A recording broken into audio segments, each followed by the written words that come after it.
अस्सलाम वालेकुम व्यूअर्स, मैं हूं यासर कैनी और आप देख रहे हैं मेरा यूट्यूब चैनल। इस वीडियो को शुरू से आखिर तक ज़रूर देखें। अगर ये वीडियो आपको पसंद आए तो प्लीज़ इसको लाइक, शेयर, सब्सक्राइब, फॉलो और कमेंट सेक्शन में कमेंट्स ज़रूर करें। बसा औकात आपके कमेंट्स हमारे लिए इस वीलॉग को मज़ीद बेहतर बनाने के लिए सूद-बात और फ़ायदेमंद साबित होते हैं। आज हमारा मौज़ू है नक्सीर। नक्सीर से मुराद के नाक की शरियानों का फट जाना और जिससे यकलख्त मुसलसल खून जारी हो जाता है। अब हम वन बाय वन नक्सीर की वजूहात, तदारक और इलाज बयान करेंगे। बरसीर पाको हिंद में मई, जून, जुलाई का मौसम जो है ये बहुत ज़्यादा गर्म खुश्क होता है। बारिशों की कमी की वजह से गर्मी की शिद्दत के साथ साथ मौसम में खुश्की बढ़ जाती है। तो तिब में जिन लोगों को नक्सीर का मरज़ लाहक होता है उनका मिजाज गर्म खुश्क गर्दाना जाता है। तो इसी तरह जब मौसम भी गर्म खुश्क हो और मिजाज भी गर्म खुश्क हो और ऐसे मरीज़ गर्म खुश्क ग़िज़ाएँ इस्तेमाल करेंगे तो नक्सीर का होना कोई अचंभे या हैरानी की बात ना है। तो इस तरह मेडिकल साइंस वाले समझते हैं कि शायद तिब का इल्म एक अटकल पिच्छू या एक तुक्के वाला इल्म है, जबकि तिब का इल्म मुकम्मल तौर पर फितरी और साइंसी इल्म है। मेडिकल साइंस और तिब इस बात पर मुत्तफिक हैं कि 4 किस्म की बाफ़तों से इंसान के जिस्म की बनावट होती है। तो इसी तरह तिब में इसको गर्मी खुश्की से मंसूब किया जाता है, जबकि मेडिकल साइंस में इसको एपिथेलियल टिश्यूज़ और कनेक्टिव टिश्यूज़ के साथ मंसूब किया जाता है। जब इंसान के जिस्म में एपिथेलियल टिश्यूज़ और इसके साथ कनेक्टिव टिश्यूज़ बढ़ जाते हैं तो ऐसे मरीज़ जब गर्म खुश्क अग़ज़िया का इस्तेमाल करेंगे तो उनको नक्सीर का मरज़ लाहक हो जाता है। तो आएँ अब इसके लिए सबसे पहले कि नक्सीर को वक्ती तौर पर किस तरह इससे छुटकारा हासिल किया जाता है। जैसे ही किसी को नक्सीर का मरज़ लाहक हो और नाक से खून मुसलसल बह रहा हो तो सबसे पहले नाक को बंद करके सर पर पानी डाला जाए। पानी अगर थोड़ा ठंडा हो तो वो ज़्यादा बेहतर रहेगा। जैसे ही आप सर पर पानी डालते जाएंगे तो देखिए कि कुछ मिनट के बाद ही आपकी नक्सीर बंद हो जाएगी। अब ये एक बात यहाँ बहुत काबिल गौर है कि सर पर पानी डालने से नक्सीर क्यों बंद हो जाती है। ज़ाहिर है कि जब आप उसके सर पर पानी डालेंगे तो जो जिस्म में गुदद हैं वो उस पानी को चूस लेंगे।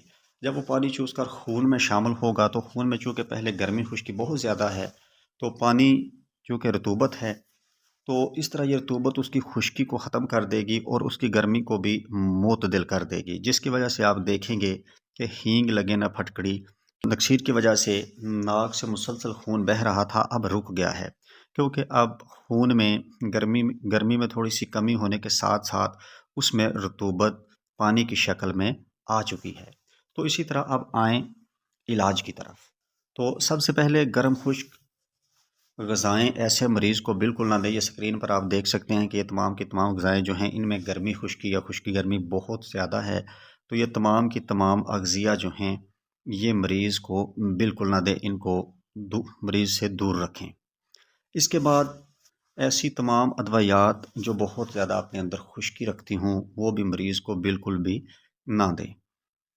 तो बसा औकात डॉक्टर हज़रात या तबीब भी कुछ क्रीमें दे देते हैं जो नाक के अंदर लगाई जाती हैं। गो कि उन क्रीमों से भी खून वक्ती तौर पर रुक सकता है, लेकिन ये उसका इलाज नहीं है।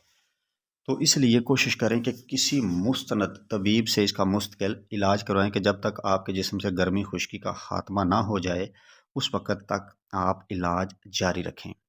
तो इसी तरह मरीज़ को गर्म खुश्क अग़ज़िया से दूर रखें और इसके साथ साथ गर्म तर और तर गर्म अग़ज़िया जो हैं या ग़िज़ाएँ हैं वो खिलाएँ। इनके खिलाने से उसके अंदर खुश्की का उन्सर ख़त्म हो जाएगा और गर्मी भी कम हो जाएगी, जिसकी वजह से नक्सीर से छुटकारा हासिल हो जाएगा। तो स्क्रीन पर इसी तरह आप देख सकते हैं कि इस मरीज़ को दी जाने वाली ग़िज़ाएँ, ऐसे मरीज़ को गर्म तर या तर गर्म ग़िज़ाएँ दी जाएँ जो आप स्क्रीन पर देख सकते हैं। तो इसके अलावा जब तक आपको कोई मुस्तनद तबीब नहीं मिलता तो आप ये कहवा मरीज़ को मुसलसल इस्तेमाल करवाएँ, जिससे उसके अंदर रतूबत पैदा होकर उसकी हरारत को बरकरार रखने के साथ साथ मुतदिल करेगी और ये मरज़ काफ़ी हद तक ठीक हो जाएगा। तो इस कहवे में उसको सब्ज़ इलायची, 1 चम्मच भर गुल सुरख سونف اور اس کے ساتھ زیرہ سفید، یہ 4 چیزیں 2 کپ پانی لے کر اس کو ابالیں یہاں تک کہ 1 کپ رہ جائے، تو اس کو دن میں یہ 2 سے 3 بار پلائیں۔ تو یہ پلانے کے ساتھ ساتھ آپ دیکھیں گے کہ اس کے جسم میں رطوبت پیدا ہوتی جائے گی اور نکسیر سے افاقہ ہوتا جائے گا، لیکن اس کا مسلسل علاج پھر بھی کسی مستند طبیب کے پاس کروانا چاہیے۔ اب مجھے اگلے ویلاگ تک کے لیے اجازت دیجیے۔ اللہ حافظ۔